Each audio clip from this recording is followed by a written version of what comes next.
I'm calling you regarding your property, and I saw it as an opportunity. Would you be interested now with selling? What's your offer? Well, looking at the market value down there, I think your property needs a little bit of a work, but we still can't get you something in a market value, probably maybe 400,000. Oh, come on, man. Shit, bro. Dude, you already know, man. Rules. The number one rule to negotiating, bro, is never be the first one who makes the offer. So, dude, that is your mistake number one, bro. So typically, dude, when a seller asks me, "So what's your offer?" I'll be like, "That's a great question." Now, before we can make you a fair and intelligent offer, there is some question I need to ask you regarding the property. Is that fair? Because without knowing any information about the property, it's really hard for me to give you a fair and intelligent offer. Don't you agree, bro? Definitely. Okay, yeah, dude. So you get no information from me, and all of a sudden you just like, oh yeah, I'll pay you $400,000, dude. You're gonna get a lot more click, a lot more hang up, man. So typically, what you need to do is when you position yourself, saying, hey, before I can make you an intelligent offer, there's some question I need to ask you, and then once I said, okay, I mean that sounds fair, all right. Then you go in, bro, and then what I'm gonna go in, dude, is I'm gonna redirect their attention instead of talking about the price, instead of talking about the house. I'm gonna come back, bro, and I'm gonna build rapport. I'm gonna be like, dude, happy Friday. What's your name? Who do I get who do I have the pleasure to speak with? Right? And then, dude, and then I come in, I build rapport, and then I ask them the most important question to dude is, hey, I understand, getting the right price is very important for you. Now, beside the price, what is another reason that you would consider selling?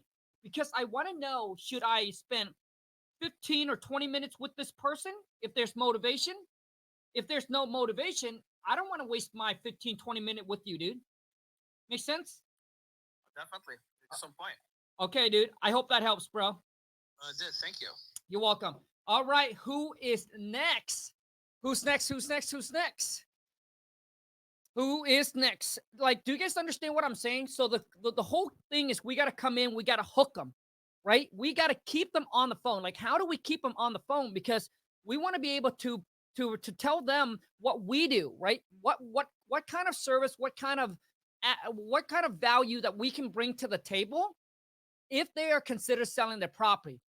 So without you hooking them and keep them on the phone, it's hard for you to go through and say, hey, we offer this, we offer this, we offer this. And a lot of times they'll be like, hey, I never thought about selling the property, but man, I didn't know you guys buy the property as is. I didn't know you guys pay all cash. I didn't know you guys can close, very quickly. I didn't know that you guys are, like my house has been, there's a bunch of stuff in my house. I rather just, not deal it with, maybe they don't know that they can sell the property in as this condition. They don't want to do the repair. And all of a sudden now you're telling them, hey, I'm willing to buy the property as is, right? And that's how you get them, right, to start thinking about selling. So even if you get a no today, but they start to think about all these stuff that you plant in their head, all the seeds, all the stuff that you're talking to them, and then bam, 30 days, 60 days, 6 months later, they call you back, and all of a sudden now you turn that no into a 25K wholesale deal. All right, who's else? Who else want to jump on, man? Laura, welcome to the live. Who else want to jump on? All you need to do is like comment the word me. Love to bring you on a cold call role play. So all you need to do is comment the word me or put in the hand emoji and all of that, man. Let me see. What other come on, man. Anybody wants to jump on? Anybody else? Anybody else? Anybody else? Anybody else want to jump on? Nobody else want to jump on? Man, we got 100 some, but nobody wants to jump on. Let me see here. Okay, me. Okay, dude, let's go. All right, here we go. All right, here we go. Here we go. Victim number 2. Hello? Hello? Hello? Hello? Who's this? Hello? Who's this? Hi, my name's Alton. How are you? Alton. Why are you calling? I mean, really, so fine to finally meet you and hear you talk in person. I'm I'm calling because I like want to get into sales and. Bro, okay, dude, stop, bro. Dude, this is a cold call role play. So, do you want a cold call role play, or you just got a question for me? Okay, I got a question for you. Oh no, well, dude, I mean, we can role play. We can role play. Yeah. Okay. Hello, who's this? Hi, my name's Colton. How are you? Who's this? Okay, dude, bro, this is terrible, bro. Come on, man. Bro, dude, you gotta be born ready, man. This is hey, like, dude, he doesn't even know what to say. I'll be like, who's this? Hey, this is Olton. Would we buy houses? Where I'm interested in making you a free, no risk, no obligation cash offer on your property. Are you interested in selling it? Dude, you only got a few seconds when you're on the phone with the seller. Come on, man. Shit, bro. Like you guys got to be quick on your feet, man. You got to be ready. You got to be born ready when you pick up the phone. Okay, someone else want to jump on, man. Angel. Okay, probably mispronounced it, but here we go. You guys, man, a lot of you do. This is the reason why you're not making money, man. Because you don't know what to say when you get on the phone. Like you get all you get almost like stage fright. What should I say? Hello, hello. What's up? What's your name? Who's this? What's good? I'm at work. I'm not really interested, but I like your content. Oh, dude, bro. Hey, first off, man, I appreciate you, dude. But this is a cold call role play, so I'll bring someone else on, okay? All right, that's cool. Come on, man. Shit, bro. Dude, a lot of you guys, man, this is the reason why you're not getting any money, man. All right? This is ridiculous, bro. All right, who else want to jump on? So all you need to do is comment the word me, raise your hand. I love to bring you on a cold call role play. If you want to test out your skills, this is it, man.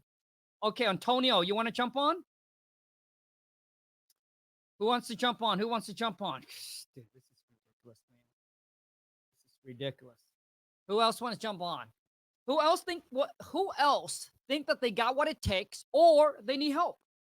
You know, who be like, hey, Khang, I want to try this cold call role play with you. I want to get some feedback. I want to be better. I want to get better on the phone. Dude, you can't be shy, man. You can't be shy. Shy does not get you that money. Because a lot of you spend more time talking to your friends and family versus strangers. But stranger is the one that got your money. So which means, dude, you got to spend time getting on that phone, dude, talking to stranger, making offer. One yes, 25K. A lot of you be like, hey, Khang, I'm too afraid to cold call. I'm scared. You sound like a little beat, right? Dude, don't let that fear hold you back from making 20K, man. Are you more afraid of losing on an opportunity where you can make $25,000 or talking or someone hang up on you or cussing at you? Come on. Hello? Hey, how you doing? Who's this? This is Craig Sarnowski. We're interested in making an all-cash offer on your property. Are you interested in selling? No risk, no obligation. How you get my number, though? How'd I get your number? We drove past the property. It looked a little vacant and could look distressed. We're just interested in doing an all-cash offer. If you were interested in selling. We're local cash buyers in the area. So Well, I mean, like, I get a bunch of calls like this every single day. Is this some kind of a scam? it's absolutely not a scam. We buy houses, a lot of houses in the area, and yours looks like it's vacant. So we wanted to, see if you're interested in an all cash offer. Okay, so what's your guys' offer then? First, we'd like to come maybe take a peek inside, do a walkthrough, and from there we could give you an all cash offer. Okay, so when do you guys want to come out? What day works best for you? We're available tomorrow at 10 a.m. That's fine. I'll see you tomorrow. Okay, and you'll be at the residence. That's correct. Perfect. Do you live there now, or is it?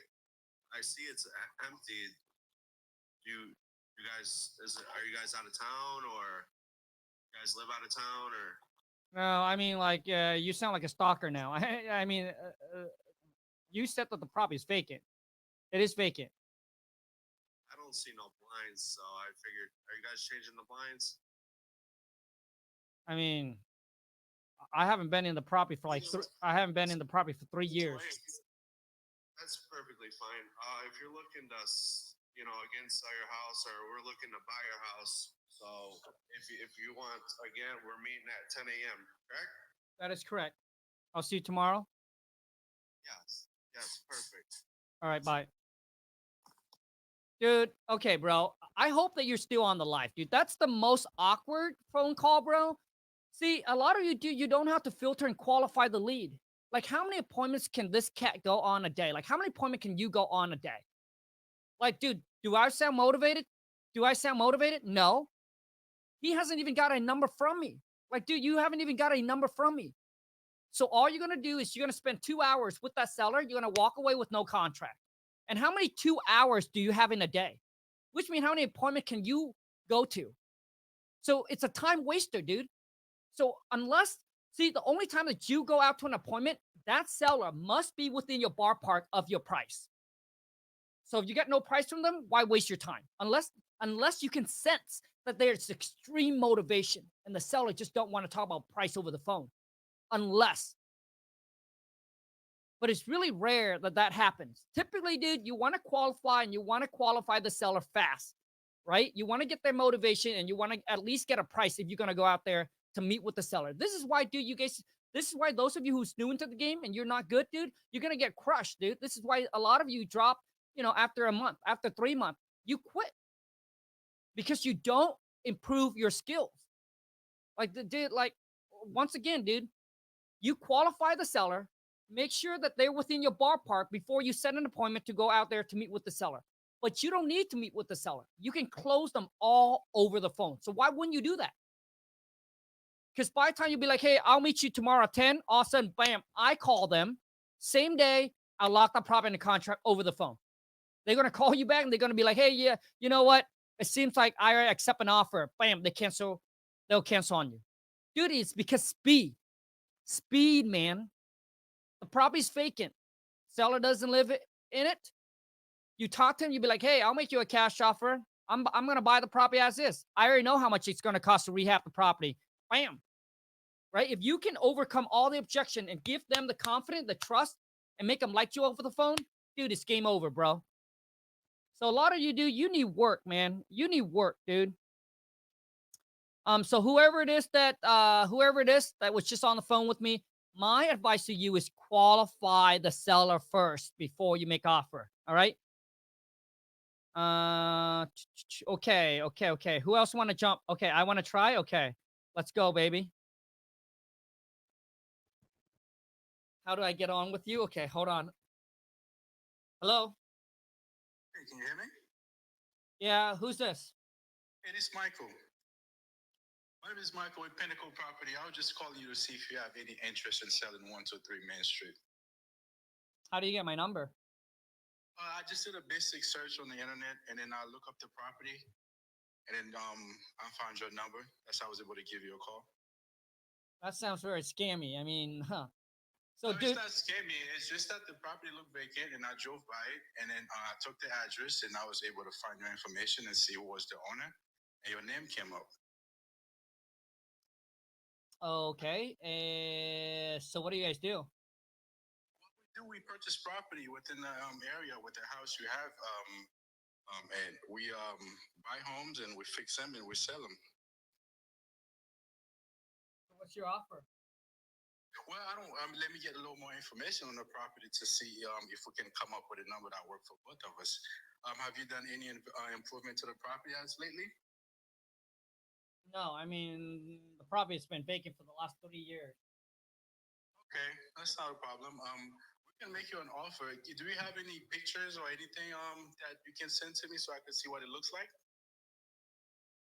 I don't live in the I mean, I don't live in the States.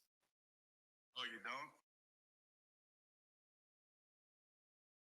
Come on, man. Shit, bro. See, Dude, so my advice to you and a lot of you that are watching, if you go and listen to every single person that I brought on, your guys' number one problem is that you only answer the seller's questions and you lost control of the phone, right? I'll be like, hey, how do you get my phone number? You're like, yeah, and then you stop. You don't want to stop at an answer, bro. The only way to control that phone call, bro, remember, you're the one who interviewed them. The seller should be the one who's doing the majority of the talking. You should ask them questions. So to maintain control of the call, I'll be like, hey, I got you. So I wouldn't say I got your phone number from like I got your address. I go home, I skip trace it online. Like, dude, it sounds too scammy, bro. Typically, I would say, hey, I was giving a list of qualified property owner to call to see if they have a house or a property that they're interested in selling. And a lot of you would just stop there. So when you stop talking, guess what I do as, as a seller or someone else on the other line? Well, someone got to talk. You stop talking, so I talk. So now it's more like I'm interviewing you. So you have to sell yourself. So instead, dude, I would be like, hey, I was giving a list of qualified property owner to call to see if they have a house or a property that they're interested in selling. I was just curious. Do you have an interested in selling your property or get a free, no risk, no obligation cash offer from us? You see how I do that, bro? Okay, dude. So that's how you do it, dude. So always make sure you answer the questions, come back with a question. Always follow through with the question, okay, bro? All right, dude. Man, dude. I'm telling you guys, a lot of you, dude, the number one skills that you need to learn if you want to be successful in real estate. It's the number one skill. It's learning how to talk and negotiate when you get on the phone. That's it. It's the only thing that's going to separate between you and another investor that calls them. Because how good you are on the phone, how likable you are, and how good of a negotiator you are. Right? Because if they can trust you, man, if they like you and they trust you, it's game over. They will go with you. Versus another investor that don't know what they're talking about, they're gonna be like, dude, this sounds a little scammy. Honestly, if you guys go back and listen to that call, just the first few seconds, I already want to hang up the phone. It sounds scammy, dude. And a lot of you, here's another advice that I would give to all of you is record your call. If you don't believe what I say is true, you think you're good, record your phone call and then listen to it again. You'll be like, oh shit. Dude, do I really sound that bad? Yes. But you can improve. Because when I first started, I sucked too. I didn't even know what the hell I was doing. But I took action, which a lot of you do, right? You took action, but you need to learn from your mistake. Because you cannot do the same thing and expect to get a different result. Which means when you get on the phone with the seller, you can't say the same shit and expect to get a prop in a contract. You need to improve. You need to get better. Okay. Double tap the screen. Give this video a share, fam. Come on, man. Let's get more people on the phone. Okay. So E want to jump on. Okay. E, let me bring you on. E. Hold on a second. Okay. What time is it? Hello? Hello? Hi, is this the owner of 69 Point Road? Yeah. Who's this? Hi, my name's Esteban. I work with a team of investors who are looking to buy into properties.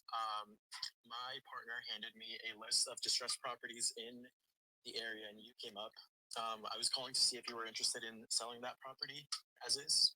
Well, no, I mean, like, I am not in any kind of distress situations. I mean, I get call from you guys, you investor all the time, trying to lowball me on my property. I'm not interested in that. So what we're going to do is we're going to work out a number that works for you and myself. Would you be interested in talking numbers? I mean, so what's your offer? Let's just cut to the chase. Because, like I said, I get call from investor like you all the time, and all they do is they just lowball me, and I'm sick and tired of it. So what I see on my end is this is a 1-bedroom, 1-bathroom property. Is that correct? Correct. Okay.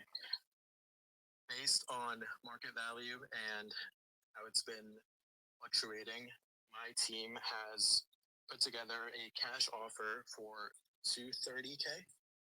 Is that something you would be interested in taking? We pay all the closing costs.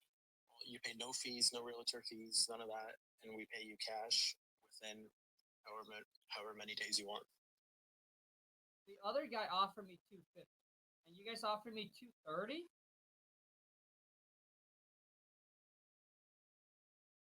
Well, let's see. Let's work it out. Has there been any renovations to this property? Done. Done. Dude, mistake number one. Once again, dude, never be the one who make an offer first. What, dude? And the way that he handled the objection was like terrible. I get a bunch of investors just like you calling me trying to lowball me on my houses.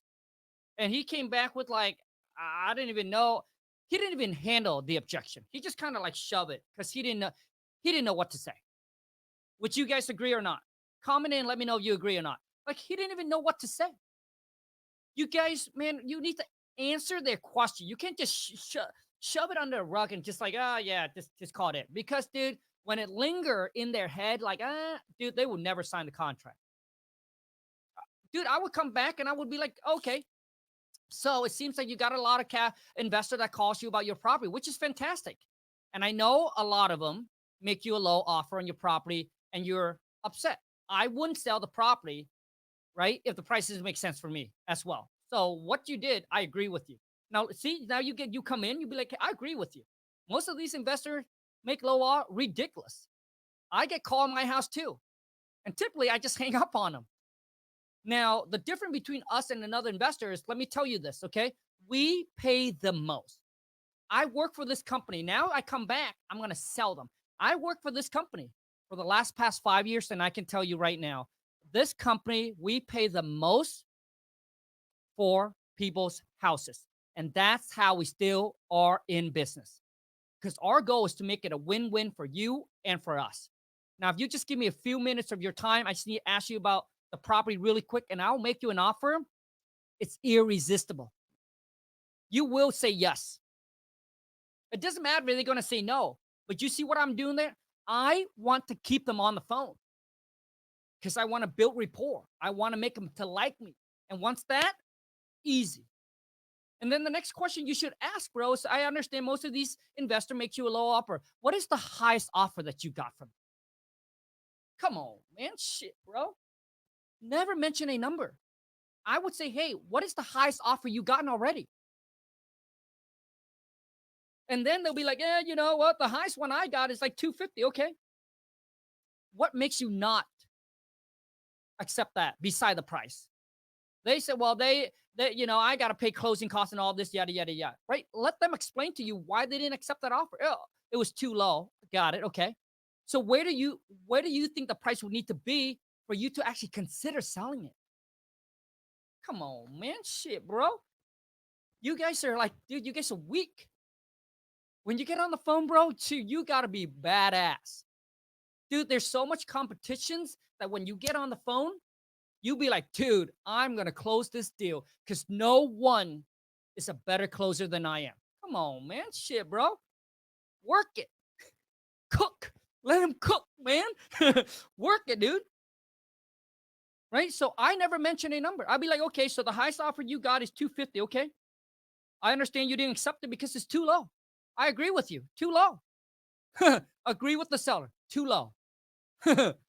So where do you think, where would they have to be in price? Don't say you. Where would that person has to be in price? Because now you're now on the same side with the seller. You're targeting them, targeting the outside. Where do they would need to be in price for you would even consider? Not to say yes, just consider. Well, shit, they would have to be at 275. I see. Okay. And then now I stop talking about the price. I now go back and I'll be like, okay, so what do you think the property's worth in today's market? Now I want them to justify why they say 275. Justify it. What is the property worth in today's market, man? What's the tax assessed value? What kind of condition that property's in? So you want 275? Is that in an assets condition or what? I mean, you want 275, but if the property's worth 280, shit, man. And I need to go in there and put another 30,000 in repair. As you can see, why? As an investor, and then now I'm going to position myself and be like, hey, dude, listen, as an investor, we want to make some kind of a gain. I don't say profit. We want to make some kind of a gain when we buy I understand that you want to, I understand you want to get the most you can for the property. I absolutely understand that, and I agree with you. If I were to sell my property, I want the most I can for my property as well. But you got to understand here is you also got to be reasonable, right? I mean, if the property is worth 280 after it's fixed up, and the whoever it is buys it, got to put in 30,000. If I buy for 275, I put 30K. I'm now upside down. I mean, would you want to buy a property where you pay more than what the property is actually worth? Now, listen, our company, we're very reasonable. We make fair offer. All right, but we can't be losing money. I mean, we we want to stay in business, and we want to be reasonable with you. But I hope that you can understand. As an investor, we've got to make some kind of gain. But like I said, we want to make sure that this is a win-win for you and for us. So it's worth 280. You want 275. I don't think this is going to work. Right? Maybe we're not a good fit for you. So now I'm pushing them away. If they're not motivated, why? Sometimes, dude, when you push them away, they come towards you. They'll be like, okay, I see what you're saying. Listen, John, we're willing to pay all the closing costs and all the fees. There's no realtor commission you have to pay. And we're willing to buy the property in as is condition, so there's no repair you have to do. You don't have to come out of pocket with $30,000 to do the repair. Let us do that. Let us worry about that. So with all that being said, John, what's the best that you can do? Shit, dude. I've been in the streets, bro. Raised and born in a mud hut, bro. I used to catch frogs for dinner. Dude, when I first came to America at the age of 9, my mom already taught me how to negotiate when we go to the garage sales, dude. Dude, you guys don't even want to see me at the garage sales, dude. You know how Gary Vee goes there? Shit. Dude, you guys don't even want to see me at a garage sale, bro. I'll freaking crush. The way that I negotiate, dude, you guys probably never seen it before. When Asian negotiate, bro, when I say win-win, it's just to make the other person sounds, but there's no win-win, bro. The only winner, the only winner.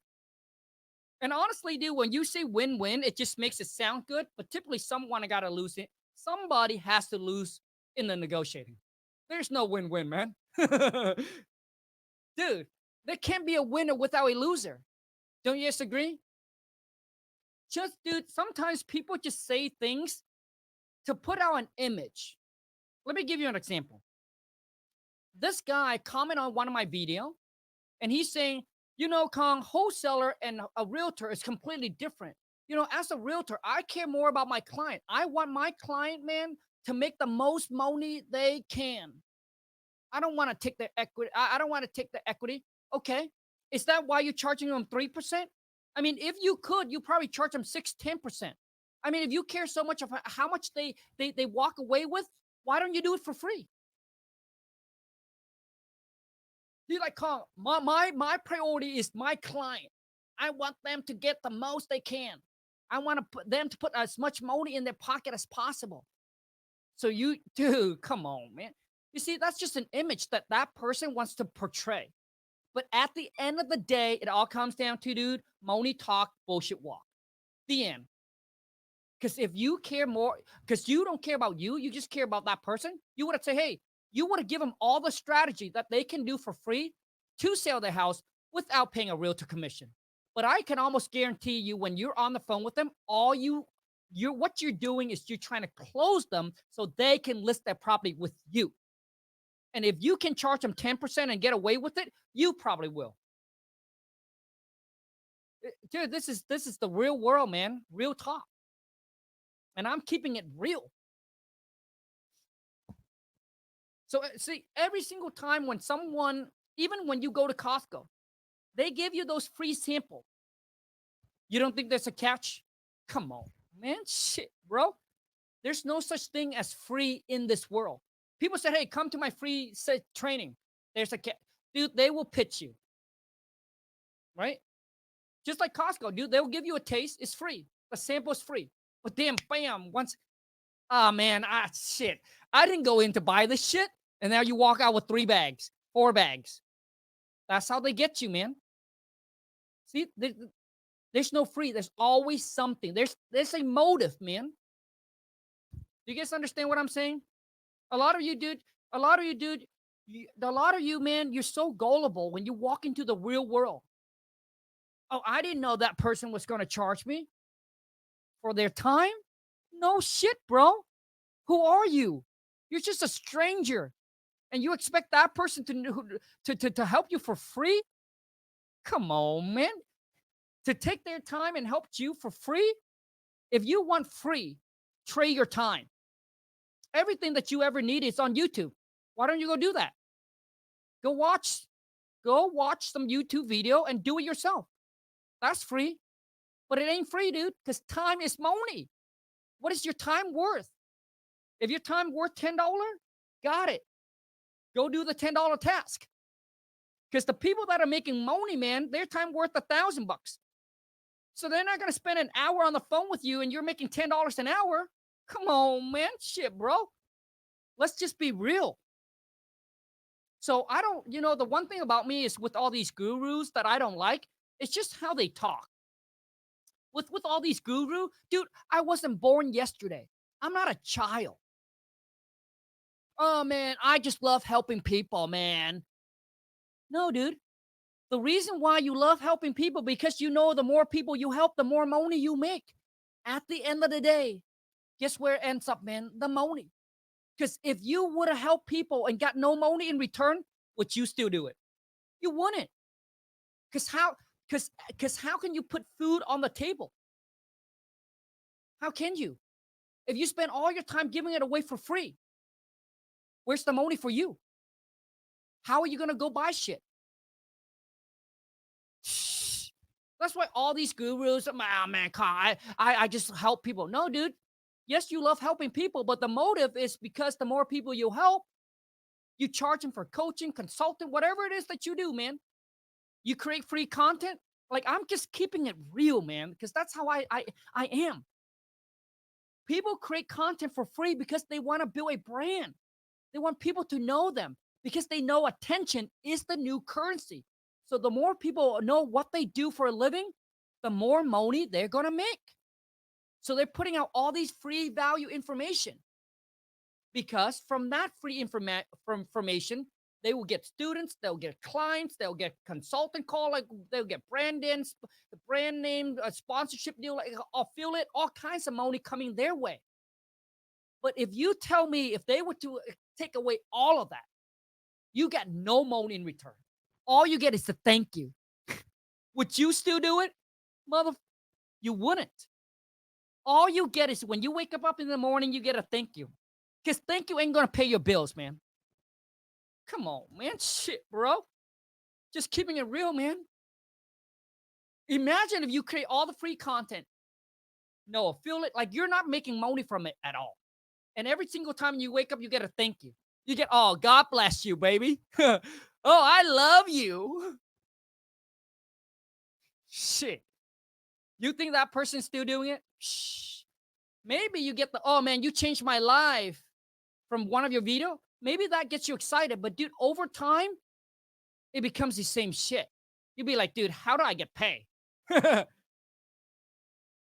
Just keeping it real, man. Anyways, you guys, I appreciate each and every single one of you. But a lot of you, dude, you need to improve your skills. The reason why your income is staying the same is because your level, your skill set has remained the same. The economy has changed. Inflation changed. But you know what hasn't changed? You haven't changed.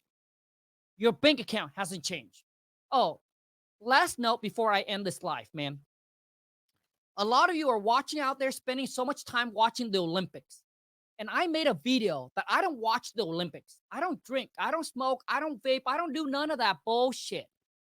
The only time that I drink is, at a mastermind or event, just to network with people. But I don't like to get drunk, right? I don't like the taste of alcohol. I don't need alcohol to dance, to have fun. Dude, the energy is already within me, baby. Right? I like to see other people getting drunk, though. It's hella fun. So when you're around me, dude, I'll buy you a drink all day long. I'll buy you until you're drunk. Right? So A lot of you, dude, you spend time watching Olympics. The only reason why you watch Olympics, dude, and I'm talking to I'm talking to the people who are broke, who are financially, dude, your bank account is below sea level. You shouldn't be spending time watching the Olympics. You're like, Khang, it's entertainment. Dude, the only thing you need to entertain is your bank account. Entertainment. You got no time for entertainment, bro. You're broke. You got no money. You need to focus on the dinero.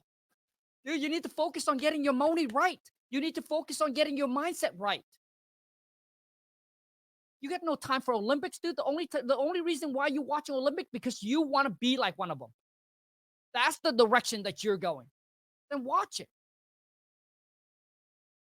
And for the people who already make a boatload of money, they already make a boatload of money. They're like, oh, dude, I don't know what to do.